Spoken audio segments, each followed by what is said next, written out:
அனைவருக்கும் வணக்கம். இன்று நாம் 15 லட்சம் ஆண்டுகளுக்கு முன்பு மனித நிலை இனக்குழு ஹூபி போரா என்ற கென்யா,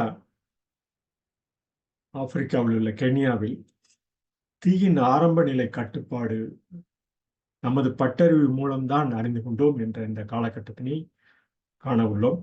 15 லட்சம் ஆண்டுகளுக்கு முன்பு மனித இனம் தீயினை பட்டறிவு மூலம் அறிந்து கொண்ட காலகட்டம் என ஹூபி போரா கென்யா, ஆப்பிரிக்காவில் கண்டுபிடித்துள்ளதை இந்த 15 லட்சம் ஆண்டுகளுக்கு முன்புதான் இருக்கும் என்ற அந்த கணிப்பு நிலையை இன்று தங்களிடம் பகிர்ந்து கொள்ளலாம் என்று உள்ளோம். இந்த பகிர்வு கிட்டத்தட்ட 1380 கோடி ஆண்டுகளிலிருந்து இன்று 15 லட்சம் ஆண்டுகள் வரை தொடர் பதிவாக மனித இனம் அறிந்து கொள்ள வேண்டிய இந்த புவியின் நிலையினை அறிந்து கொள்ள வேண்டிய நிலையின் காரணமாக ஒவ்வொரு காலகட்டத்திலும் மனித இனம் அறிந்து புரிந்த ஒரு சிறு துளியினை மனித தீயினை பட்டறிவு மூலம் அறிந்து கொண்ட இந்த காலகட்டத்தினை நாங்கள் பகிர்ந்து கொள்ளலாம் என்று உள்ளோம். இந்த ஒரு காலகட்டத்தில் இந்த புவியின் நிலை உள்ள தட்ப வெப்ப நிலை காரணமாக பல்வேறு நிலைகளில் பிரிந்து ஆப்பிரிக்கா, ஆஸ்திரேலியா, அமெரிக்கா போன்ற யூரோப்போ போன்ற கண்டங்கள் எல்லாம் இந்த ஒன்றாக இருந்த சூழல் எவ்வாறு பிரிந்துள்ளதும் பனிக்கட்டு காலத்திலிருந்து நிலத்தட்டு பெருகி ஒவ்வொரு காலகட்டத்திலும் பெருகியுள்ளது என்பதை தொடர் நிகழ்ச்சியாக இந்த பகுதியில் தொடர்ந்து பயின்று வருகிறோம். இது ஒரு புதிய முயற்சியாக இந்த செயல்மன்றம் என்ற இந்த இணையதளத்தில் தொடர்ந்து பயின்று வருகிறோம். இன்று 15 லட்சம் ஆண்டுகளுக்கு முன்பு எவ்வாறு இந்த மனித நிலையின குழு ஹோமோ எரெக்டஸ் என்ற ஆங்கிலத்தில் கூறக்கூடிய ஹூபி போரா கென்யா என்ற இடத்தில் தீயின் ஆரம்ப கால கட்டத்தினை தற்கால கட்ட இந்த ஆய்வு நிலைப்படி புரிந்து கொண்டதனை எவ்வாறு அந்த தீயினை பயன்படுத்தி நாம் அந்த தீயினால் சுட்ட அந்த உணவுப் பொருள்கள் எல்லாம் நாம் அந்த காலகட்டத்தினை நமது பட்டறிவு மூலம் தற்காலகட்டத்தில் அறிந்து கொண்ட அந்த நிலையினை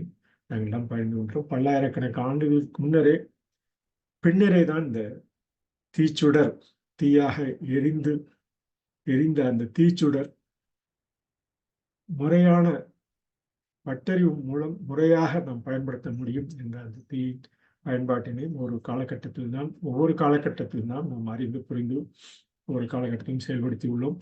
அவ்வாறு பிரிந்த நிலை 15 லட்சம் ஆண்டுகள் என்று இந்த ஹூபி போரா என்ற கென்யா, ஆப்பிரிக்காவில் உள்ள கென்யா என்ற அந்த இடத்தில் ஹூபி போரா என்ற இடத்தில் தற்கால இந்த பகுதியை பார்த்தோம் என்றால் தெரியும். பல்வேறு நிலத்தில் தேர்ந்தெடுக்கப்பட்ட அந்த கரியமிலா சோதனையின் மூலம் தேர்ந்தெடுக்கப்பட்ட பல்வேறு நிகழ்வுகள் அந்த நிகழ்வுகளை இந்த 15 லட்சம் ஆண்டுகளுக்கு முன்புதானே இருந்திருக்கக்கூடும் என்றும் தற்கால கணிப்பின்படி பகிர்ந்துள்ளனர்.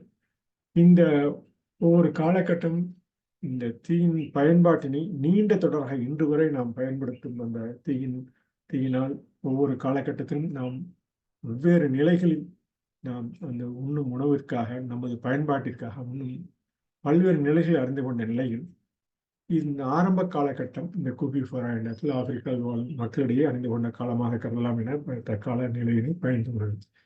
இவை மனித புதைவடிவின் ஆய்வுகள் மூலமே இதை தொடர்ந்து நாம் பயன்படுத்தி தற்காலகட்ட அறிவியல் ஆய்வின்படி தொடர்ந்து அந்த தீயின் பயன்பாட்டினை ஹூபி போரா என்ற இந்த இடத்தில் கிட்டத்தட்ட இன்று ஆப்பிரிக்கா கென்யா என்ற இடத்தில் உள்ள இந்த இடத்தில் நான் அறிந்து புரிந்துள்ளனர். இவை ஆரம்ப காலகட்டத்தில் மின்னலில் ஏற்பட்ட அந்த தீச்சுடர் தான் தீயில் விழுந்து பல்வேறு உயிரினங்கள், உயிரற்ற பொருட்கள் அதில் வெந்து அதை உண்ட உணவு அருந்திய மக்கள் ஒவ்வொரு காலகட்டத்திலும் புரிந்து அறிந்து அந்த உண்பதற்காக தேடலில் தொடர்ந்து அந்த பயணிக்கும் நிலை தீயினை முறையாக பயன்படுத்தும் முறையான காலம் என்றே இந்த காலகட்டத்தினை நாம் இந்த ஆய்வின் மூலம் தெரிந்து கொள்ள முடியும்.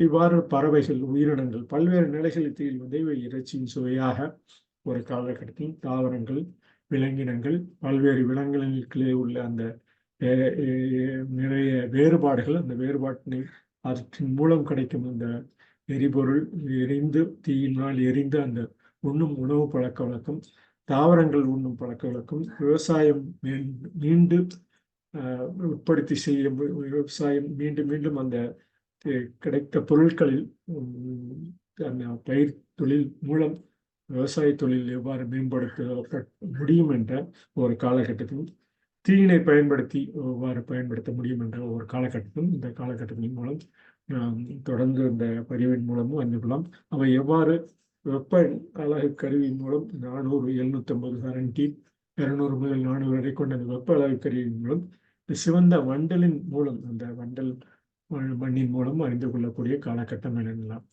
இவை கிட்டத்தட்ட 15 மில்லியன் ஆண்டுகளுக்கு 1.5 மில்லியன் ஆண்டுகளுக்கு முன்பு இருந்திருக்கக்கூடும் என்றும், கிட்டத்தட்ட 15 லட்சம் ஆண்டுகள் என்று வரையறுத்து மனிதனுக்குள் தீயை கட்டுப்படுத்திய தொடக்க காலமாக ஆராய்ச்சியாளர்கள் கண்டுபிடித்தது எங்கெல்லாம் பகிர்ந்து கொள்வதில் மிக்க மகிழ்ச்சி அடைகிறோம். இந்த தென்னாப்பிரிக்க மனிதர்கள் தீயை பயன்படுத்த ஆரம்ப கால கூற்றாக இந்த பகுதியில் உள்ள அந்த பல்வேறு புதை வடிவ பொருட்களில் ஆராய்ந்து கண்டுபிடித்தனர். நெருப்புடன் சமைத்ததையும் அவை எவ்வாறு சமைத்துள்ளனர் என்பதை, நெருப்பில் சமைத்த அந்த அந்த காலகட்டத்து பொருட்களையும் கண்டுபிடித்து உள்ளனர் என்பதை தங்களிடம் பகிர்ந்து கொள்ளும். இவை எவ்வாறு நமக்கு வளிமண்டல எழுச்சியாக செயல்படும் விலங்குகளின் படிமலர்ச்சி நிலையும் இந்த ஒவ்வொரு காலகட்டத்திலும் படிமலர்ச்சி நிலையும் அறிந்து கொள்ளக்கூடும். புவியியல், உயிரக வழி முன்னேற்ற ஒவ்வொரு நிகழ்வுகளும் நுண்ணுயிர் ஒளிச்சேர்க்கை மூலம் அதன் தோற்றத்தையும் அறிந்து கொள்ளும் ஒரு வரையறையாக இதுவரை இந்த ஒளிச்சேர்க்கம் இல்லாத அந்த நுண்ணுயிர் பரம்பரைகள் ஒவ்வொரு காலகட்டத்திலும் அவ்வாறு பல்வேறு நுண்ணுயிர் சேர்க்கை மூலம், அந்த ஒளிச்சேர்க்கை மூலம்,